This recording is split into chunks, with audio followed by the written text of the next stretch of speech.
Robin Sievers. I'm an attorney at the Becker Law Firm located in the St. Augustine office, and I handle clients basically from the Volusia County area all the way up to Nassau County. And I am board certified in condominium and plan development law. Thank you all for coming, and thank you, Castle, for teaming up with me so we can put this on for our community. Absolutely. Thank you, Robin, for being here. Good afternoon, everybody. Thanks for joining us today. I'm Fiona DiDomenico, Senior Vice President with the Castle Group. And Castle Group, for those of you that may not know us, we are a privately held firm here locally in Florida. We have partnered with over 300 communities throughout the state of Florida and also in Texas. I'm not sure if we have anybody from Texas, but if you have joined, welcome. So we specialize in communities that are what we call large scale, for the most part, communities, or communities that have teams on site. So that's something that makes Castle unique in the market. Most of our communities are highly amenitized, so they would be either a tower, with pools and tennis courts, or a large scale association that would have maybe a lifestyle director or restaurants, or just a regular HOA with maybe more than 700 homes. That's kind of what we specialize in, would be the larger scale and on-site teams. And we have many of our different departments at our office. So we've got some specialists in towers and HOAs, obviously, and also food and beverage and lifestyle. So we're very excited to be partnering today with Robin. We are going to have some great discussion, because I know you're all curious what your neighbors are doing and how everybody is handling this whole COVID situation. So for those of our current board members that are on today, thank you for your support. You guys have been phenomenal with our teams. We know that this is not an easy job being a board member. Robin and I get it. The pay is horrible, and this whole pandemic has created a whole other slew of, now you need to be an expert in pandemics, right? Who knew? So Robin and I are hoping that today we can answer your questions and hopefully make you feel a little bit more comfortable about the situation where we are. So I think our message today for the boards is this is kind of our new norm, right? So business as usual, if you can believe it. We are fortunate in that, property management has been designated as an essential business. So what does that mean? It means that we are trying to get back into this new normal, business as usual. So we'll talk today about your meetings that you have, board meetings. Some of you may have elections that are coming up or were postponed, perhaps. We'll talk about that. Communication in everyday life is super important. In the Corona environment, it has been even more important. We're trying to over communicate with our boards and our residents at this point in time. And so what does that look like? Because our teams are on site, but for most part, the offices have been closed. So the teams are there, the manager is on site, the admin is on site, the maintenance team is on site, they're doing their work, but we are asking residents to phone or email as opposed to just walking into the office. And that's for the safety of the residents and for the team. And then if we do have to do a person-to-person, interaction, issue a key fob, we've got people moving in and out, there's all sorts of things going on, then we're making sure we're practicing social distancing, we're making sure there's masks, etc. So those are all the things that are going on at the sites. One of the things Castle has done from a communication standpoint is we put together a COVID plan. We like to call it our playbook. For those of you that don't have it, you're welcome to email info@castlegroup.com, and Gianna will make sure we get that out to you. It has sample letters in it. For example, what if you get a potential case of COVID? What if you get an actual case of COVID at your site? So what about cleaning protocols? All of those things are included in the plan. And I think that as we go through the presentation today, Robin will talk about a lot of those things because we have many questions that have come in. And just to remind you, as we're talking, if you have a question, feel free to scroll down there and type your question in, and we'll be looking at those, and we will have a Q&A right around 12:30 as well. So Robin, I'm going to turn it over to you, And if you want to start us off kind of talking about your slides, then I can certainly jump in with questions as they come in as well. Thank you, Fiona. Yes, so the big question that we've had from a lot of associations is, what authority do we have? Where can we find the authority to make certain decisions regarding COVID? And both the condominium statute and the HOA statute have an emergency powers provision. Now, historically, we have use that provision for, hurricanes. So you're probably already familiar with it. And then the question was now, while this is not typical hurricane damage, the associations are to a certain extent experiencing some damage by an event, and a state of emergency has been declared. So we do believe that these powers have been triggered. Additionally, the Department of Business and Professional Regulation Division of Condominiums have also come out to say that they believe that these emergency powers have been triggered for COVID as well. And you will find in these emergency powers various authority that you can rely upon to make your decisions. Now, what decision may be right for one community may not necessarily be right for another community. You're going to need to evaluate, and as a director, if there's directors here, or as a member, you'll be looking towards your directors to make the best decisions for their particular community, because it's no one size fits all.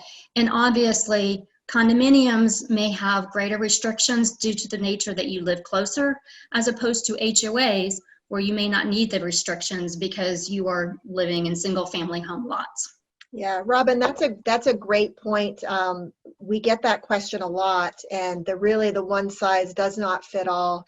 A real life example is you may have a condominium association, maybe that has 60 units, and they may have a population that it may be their second, third, fourth home. So the actual people in residence may only be a handful, versus another condominium with 60 units is completely full. And so those decisions that those boards are making, even though their amenities and everything may look identical, we're seeing they're able to do different things, for example. And so our guidance is absolutely, we want you to have those conversations with your association council and your management team so that you can make the right decision for your association. It's a great point. One size does not fit all, unfortunately. And exactly, and I believe one of the participants, Jack, asked, "Are you finding varying COVID impacts from one Florida county to another?" And we are. And Becker is a statewide firm, so we have associations and attorneys in South Florida that are responding differently than the associations in my region. So it is different from county to county, and it's also different, just as Fiona said, from condo to condo or HOA to HOA. You just have to decide what works for you. Yeah, absolutely. It's definitely different, because we all saw the Jacksonville beaches opened up, but for example, Nassau County is, Amelia Island, the beach is not open, right? And some amenities are open and some amenities aren't. So for sure, it is, it's one of the challenges that we're facing, because we are statewide as well, is that you have to be up on everything that's going on in every county, every city, et cetera. Correct. And so when a client comes to me for advice on what to do, I have to look at not only the governor's executive order, but also what other orders have been issued by the local government as well. And you as members of that community, most of the time you can find it on their websites to provide that information to you. You'll see in 718, you can accelerate notice if necessary. You may not need to accelerate notice of board meetings and membership meetings. You may, if you need to have an urgent meeting to decide what to do with someone who has tested positive in the community, but otherwise you may be able to stick to your regular notice requirements. You can cancel and reschedule meetings. I believe that someone did have a question about what to do with their annual meeting. Yeah, Andrea had a question. She says, what do you recommend for an association that needs to hold their annual meeting and election? So again, going along with this no one size fits all, part of it depends on whether or not you're an HOA or a condominium. The condominium statute does allow you to have elections when there's only 20% of the members in attendance. So, and the elections are done by mail-in ballot. So you may be able to have your election and then postpone your annual meeting. With your HOA, it's a little bit more tricky. I would just recommend that you speak to your association attorney as the best way to handle that. You can have membership meetings done remotely, either via Zoom, as what we are doing, or by having a telephone conference. It really depends on what works best for your community. Some associations have decided to open the ballots and video the ballot opening process in case anybody wants to come and look at it. There's a variety of things that you can do, and you just need to talk to your management team and your association attorney as to what's the best one. Yeah, and I can tell you, for the most part, when COVID first hit, the majority of the associations, if they had an election scheduled, they postponed it. And, they're waiting for the, basically the next sort of wave, things to start to open back up to get a best practice together on that. We have had a few situations where we've had to move forward for, different reasons. And we've done kind of a combination of, dropping off, ballots and setting up the ballot boxes, outside so people don't have to come into the building. Mm-hmm. We've done, as you said, Zoom meetings. We've done one meeting literally outside in the open, so there were no chairs or anything set up, and we also broadcast it. So we had to get, very creative, but it can be done. And I think more and more now, just not from an election standpoint, but from a regular board meeting, we are starting to get into a cadence of boards having board meetings, publicizing them. We're doing them on Zoom. And what's very interesting is in one of our associations, we posted it like normal. So for that association, it was posted in the elevators and it was e-blasted out. We e-blasted the Zoom information, and we had more people attend that board meeting than we ever had. So apparently as we all know, there was nothing else to do, but it was great. That's a glass half full in this situation, as far as I'm concerned, because the more, resident participation you have and input, the better a community can be. So it was great. Yeah, it's funny. Some of my clients have asked, how many, there's different Zoom plans, there's still different telephone conference plans, and how many participants do we need to allow on the phone call or the Zoom meeting?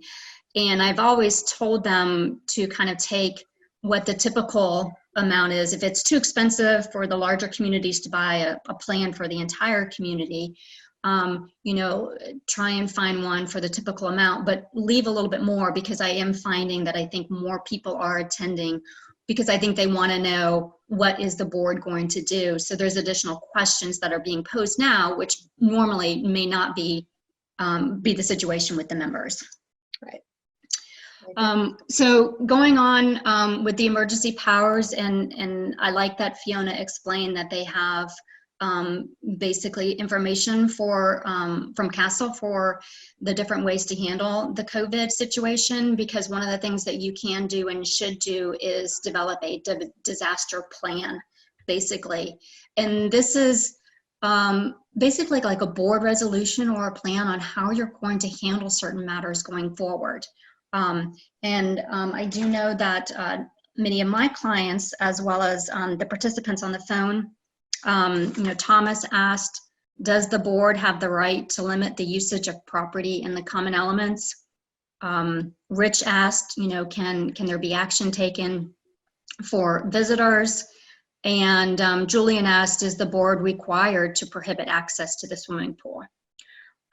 So regarding whether or not the association has the ability or the authority to close down certain portions of the condominium property, I do believe that you do have the authority to do so. I think in some situations, depending on the population that you have at your community and whether it's a condo or an HOA, I think you should close down the amenities. Right now, unless you're in one of the southern Florida counties, I don't believe there's any requirement to close the pool.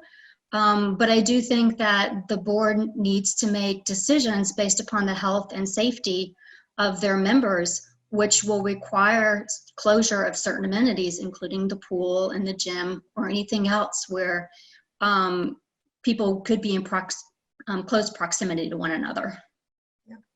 And another one of the questions that came in was around social distancing. I think it was from Alicia, how to deal with owners who are not, oh, sorry, it's self-isolating. How to deal with owners who are not self-isolating.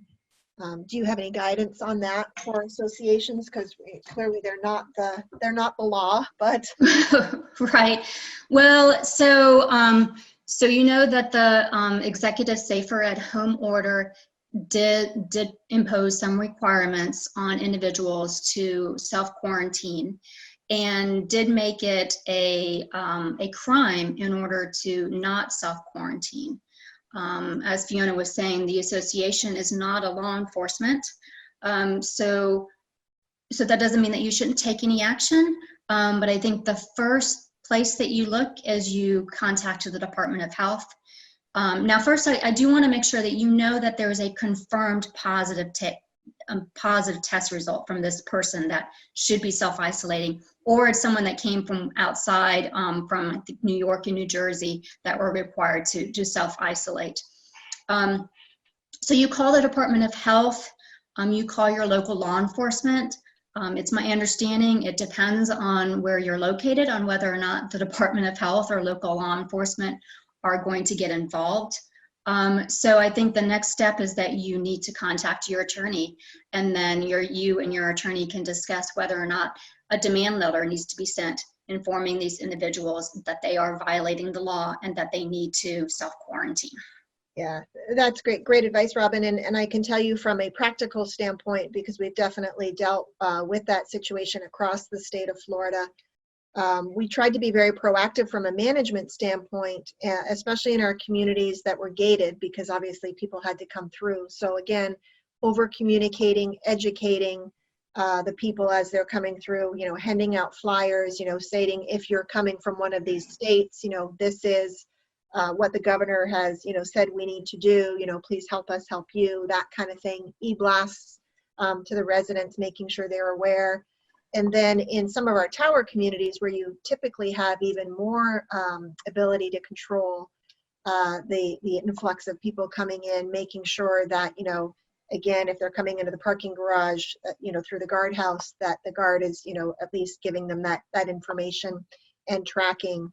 Many boards I know have made decisions about limiting guests and things like that, and so that's helped as well. So really it's communicate, educate, and and then from there we did have in a couple of our communities reports saying, hey, I know this person came in from whatever state, and they're out walking around every day. So doing the reporting from there that you can do.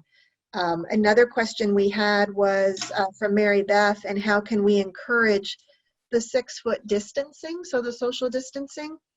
And I would say, Mary Beth, again, that's the educate and communicate is what we've done, signage on property and throughout the property, just reminding people and really one of the things that we've done is we've shown our residents what we're doing in the office. So when we're sending pictures out of the teams in the office, we're all social distance. We have, masks on.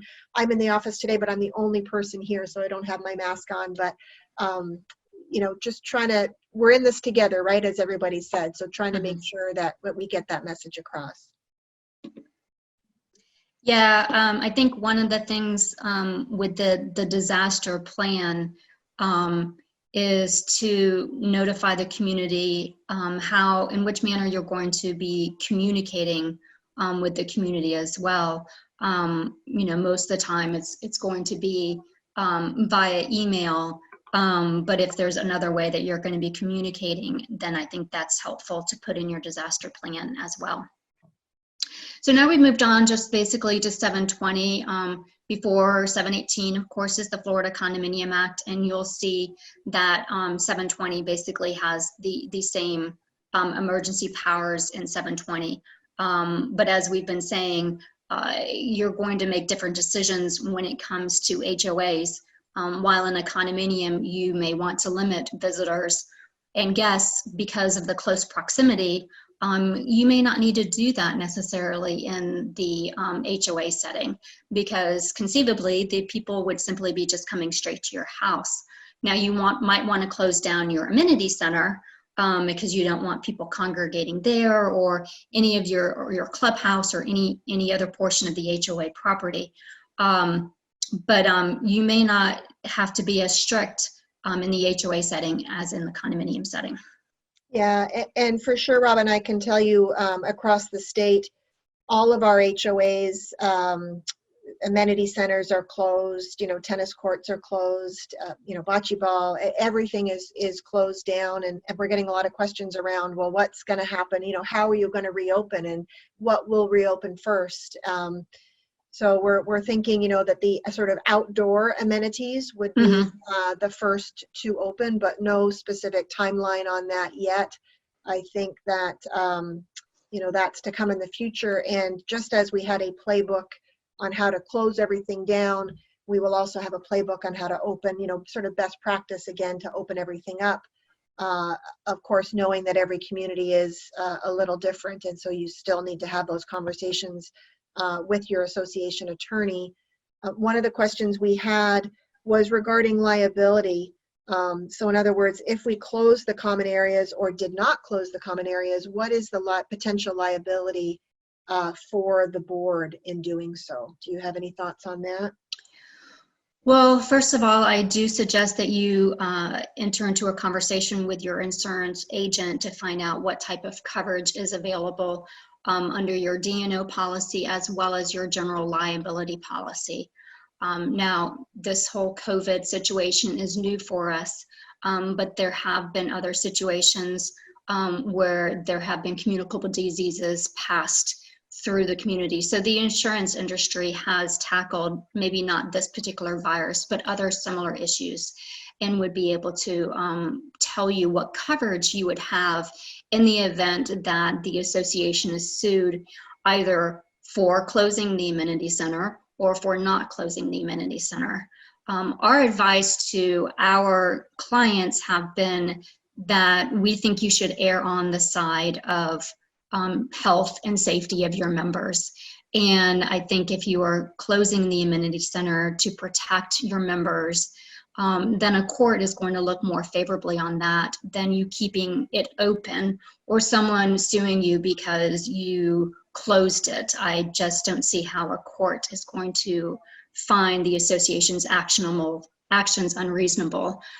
In Florida, you are protected by the directors are protected by the business judgment rule, which basically is the theory in law that the court should not second guess what decisions the directors on the board make, that they are in the best position to determine what is best for their community. And as long as they have acted reasonably in the best interest of their members, not in their own self-interest, and have relied on the advice of experts, then the court is typically going to uphold the board's decision with that regard. Yeah, and I can also add, we've had lots of conversations with different insurance agents with all the different communities, and the common theme that keeps coming up is the exclusion for viruses, and there really isn't coverage for a virus. So again, as part of a best practice, have that conversation, as Robin said, with your insurance agent. But I've yet to see any true COVID coverage.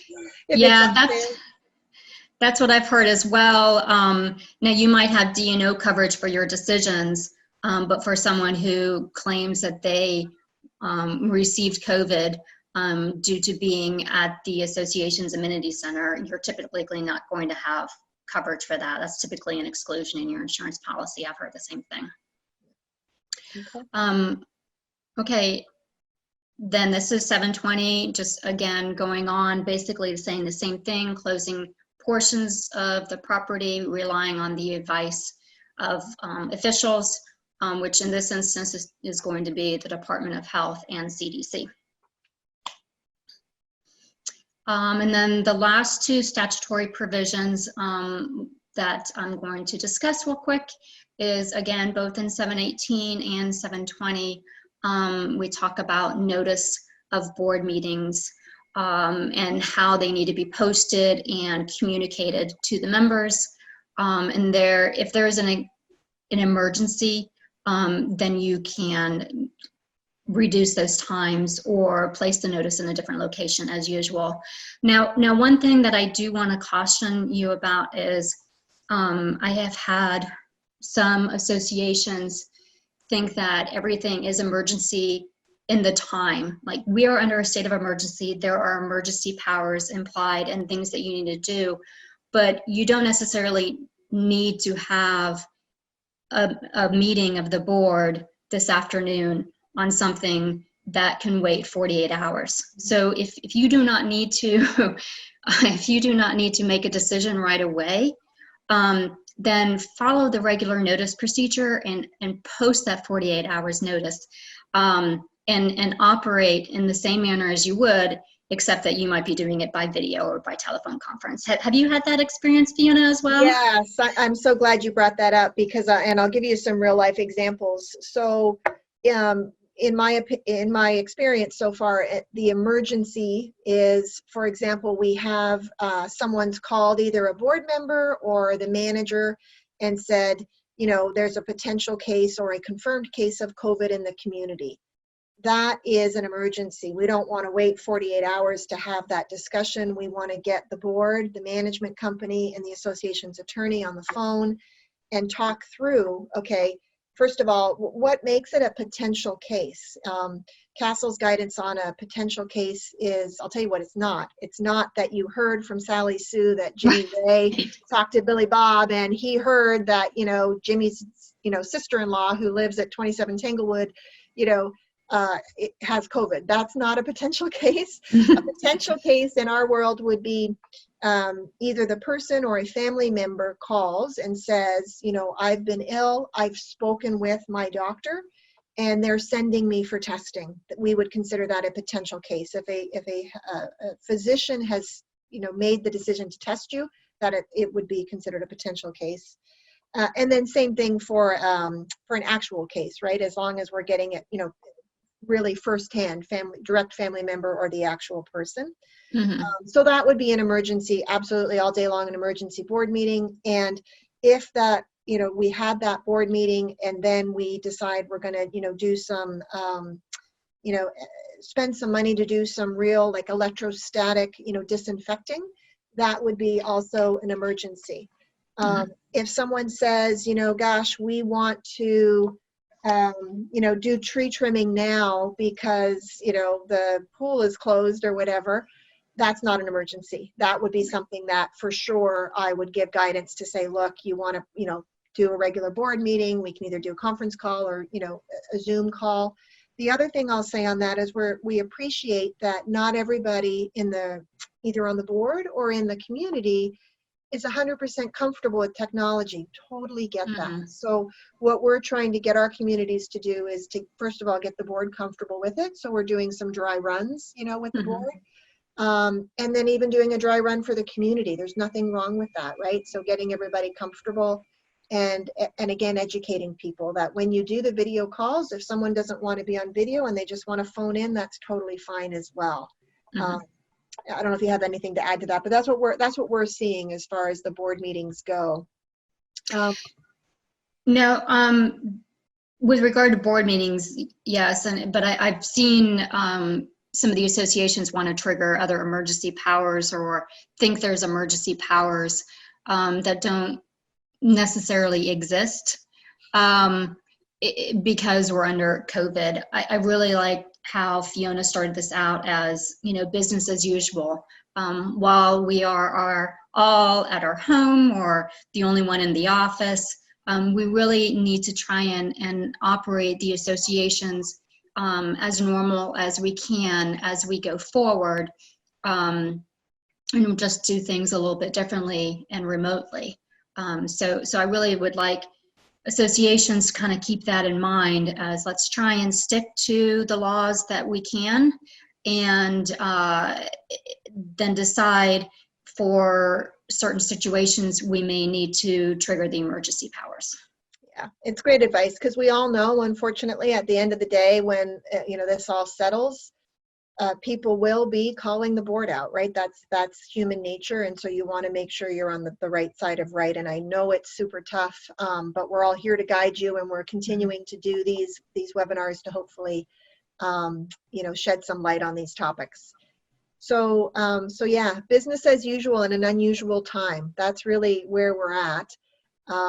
I can tell you from a Castle standpoint, I talked a little bit about it in the beginning.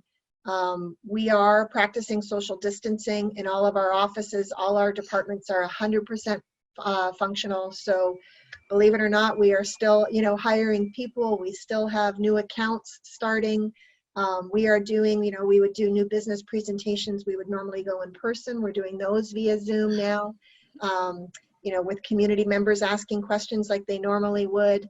All of our teams a lot of them are working from home, which is kind of very cool, and challenging, right? So I think you have to be business as usual, but with a mindset of how can we make this work? Because some of your teammates, may have young kids that are in school, and we know that school now is the kitchen table at home, right? So we're working with our boards to be flexible on that, and to work, working flex hours so that the team is not stepping over each other, and so that we can practice social distancing, all of those things. And again, for any information that you need, you can go to info@castlegroup.com, and we can definitely follow up with you on that. We do have a couple of questions, Robin, that have been chatted in, and if anyone has any more, please feel free to chat them in. I'm going to go grab one of the first ones now. So the first question is from Andrea. She says, another attorney suggested that video/phone meetings would not work for an owner's meeting because statute doesn't allow for owners to participate remotely like it does for board meetings. You want to comment on that? Well, first of all, these are unique times. So I think if you need to have a members meeting, that you need to, come up to the times that we are facing now with COVID. A lot of times you can't push off decisions regarding members meeting.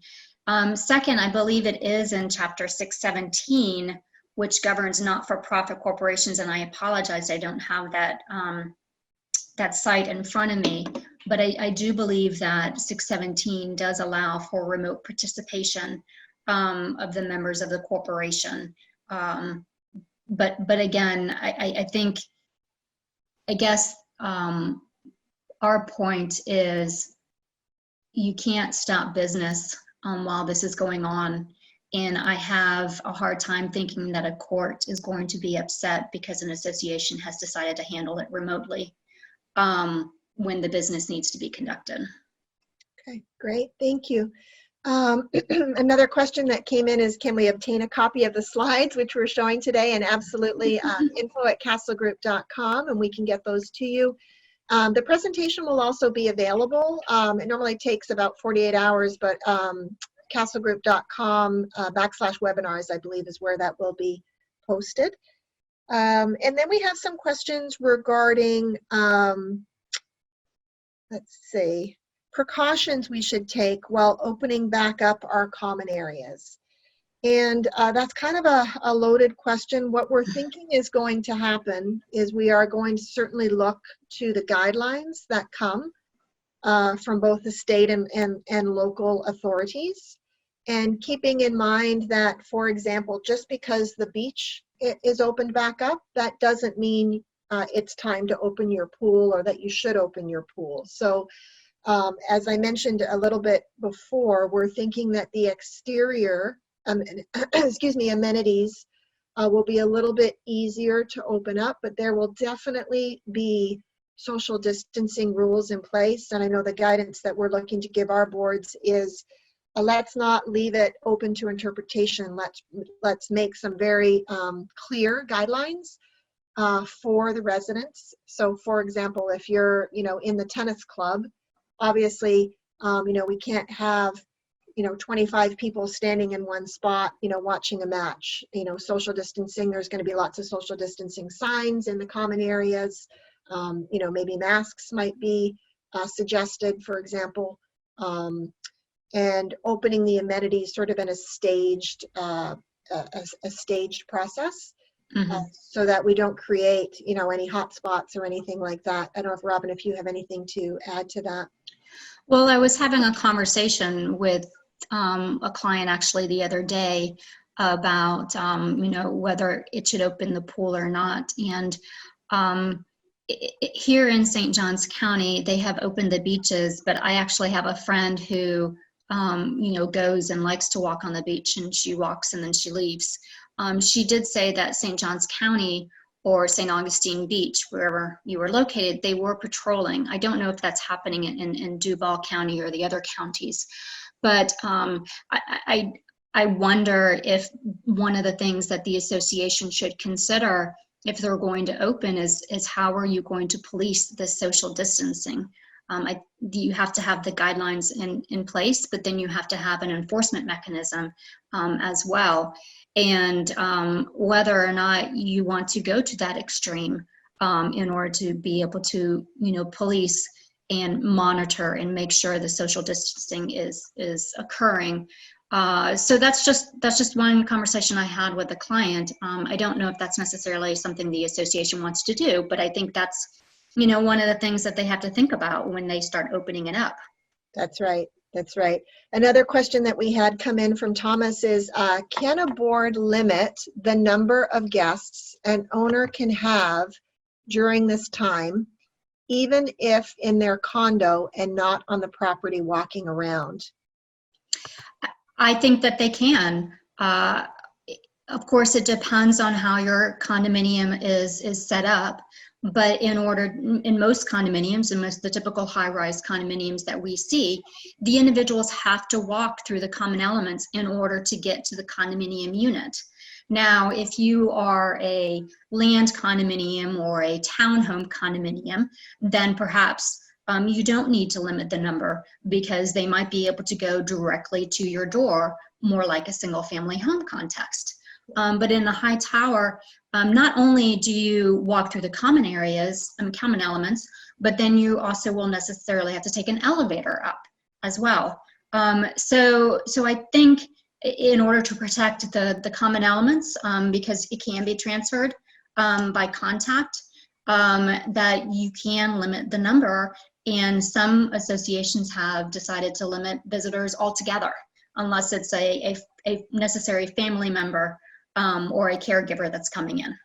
Yeah, it's a great point, Robin. We've definitely seen that mostly in our towers, where they've done exactly that after discussing it with council, of course, but very specific guidelines on who can and cannot come in. And for the most part, it has been no visitors, no guests during this time period. The other thing I'll mention on that is we've also limited vendors. So for example, someone says, well, I was in the process of, redoing, my bathroom. And so if their kitchen's all torn up and they can't cook, that was considered, okay, that's essential. But if somebody said, next week I want to, redo my tile floors, that was being, declined for the time being, because we're trying to limit in those confined, tower environments, trying to limit the number of people coming onto property from a safety standpoint. So all of those things you want to talk with your association attorney and management company about to get the correct guidance. Another question we had come in was from Mary Beth. She says, we have a potential case in our condo.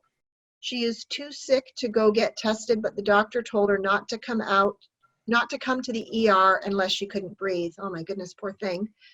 Do other residents have a right to know, and does this violate her privacy? You want to comment on So, that? yeah, so there's no correct answer as whether or not the residents have a right to know. I think that they will want to know. And I think as an association that you should notify the members of your community that someone has tested positive, not has tested positive, but that has a potential case of it.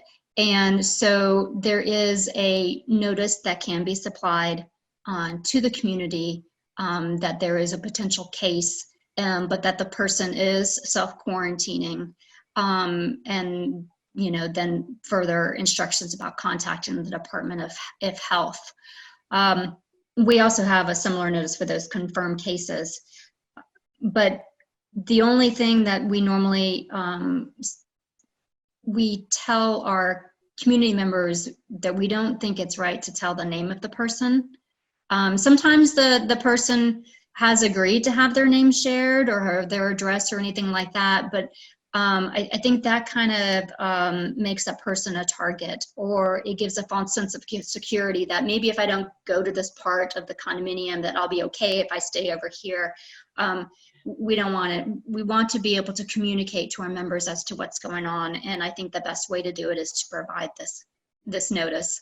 And then as the association, I would follow up with how she's doing, and she can get tested when she starts feeling better, so you can know whether or not it was confirmed. I did have a condominium client that told me there were individuals that had the symptoms that were sick.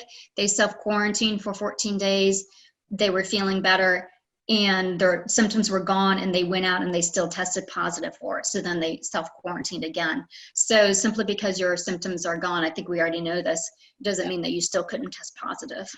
Yeah, no, it's a great point. And I can tell you from our experience, again, across the state, doesn't matter which county, when there's been a true potential case, and I definitely in that scenario would describe that as a potential case. We have been chatting with lots of different attorneys, and the overwhelming advice has been, yes, you should send a notice. Definitely do not say, who it is or even what floor they're on if it's in a condo, but just a general, there is a potential or a confirmed case in the association. Health department's been notified. Here's the precautions the association is taking. When we've had a confirmed case, especially again in a tower, and I keep referring to the towers because it is a little more concerning in a tower versus an HOA, just because of the confined space. You've got things like a trash chute, for example, and you don't want people coming out of their unit to walk down the common hallway to throw their trash out. So we have protocols in place so that the castle team can help get that organized, so that they don't have to come out of their unit. They truly can quarantine.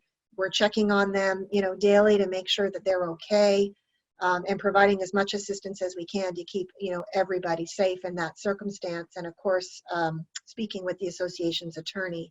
Another question that we had from Walter is, what is your suggestion on how to support the seniors in our community during this pandemic? And it's a great question. So thank you for asking it. We've seen some wonderful things in our communities with neighbors helping neighbors, organizing. If you've got someone who's either, elderly, or maybe someone who could be younger but has, a serious pre-existing condition, neighbors have banded together, coordinating efforts to, go get their groceries and their prescriptions, and, just calling them and touching base and, hey, how are you? Your mental health is so important as well. In all of this, there's your physical health, of course, but it's hard, and especially on our elderly population. So I know our lifestyle teams have done some phenomenal things in the communities. We've done community-wide, salute to the flag in the mornings. We've done community-wide driveway socials where, very much you stay in your own driveway. You do not go into anyone else's driveway. But even just a morning hello, there's lots of ideas out there that we've done. But thank you for that question. It's a good one. One thing that I don't know if you've heard about this, Fiona, but the kids have the teddy bear hunt when we were young, Yes. there was the teddy bear hunt. Yeah. So I have seen in my community, and I've seen it go around other communities, to display a teddy bear in a place on your property, or when it Yep. was Easter, a rabbit, and it's not just fun for the kids in the community, but it's fun for anybody who is getting out and walking the community, and seeing the teddy bears and the rabbits and other stuffed animals that are around. So there's a lot of great ideas out there. You're right.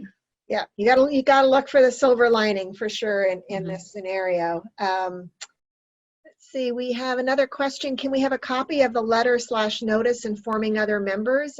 So yes, absolutely. That's in Castle's version is in the Castle playbook. And again, if you go to info@castlegroup.com, we'll be happy to send you that playbook, and you'll see all the letters, the potential case, the confirmed case, and the process that the board should go through with the attorney, questions to ask. It's almost like a checklist, have you done this? Have you done this? Have you done this? So I think that would help you, Mary Beth. We'll get that to you for sure. That looks like all of the questions that we had that came in. Robin, did you have anything else that you wanted to add?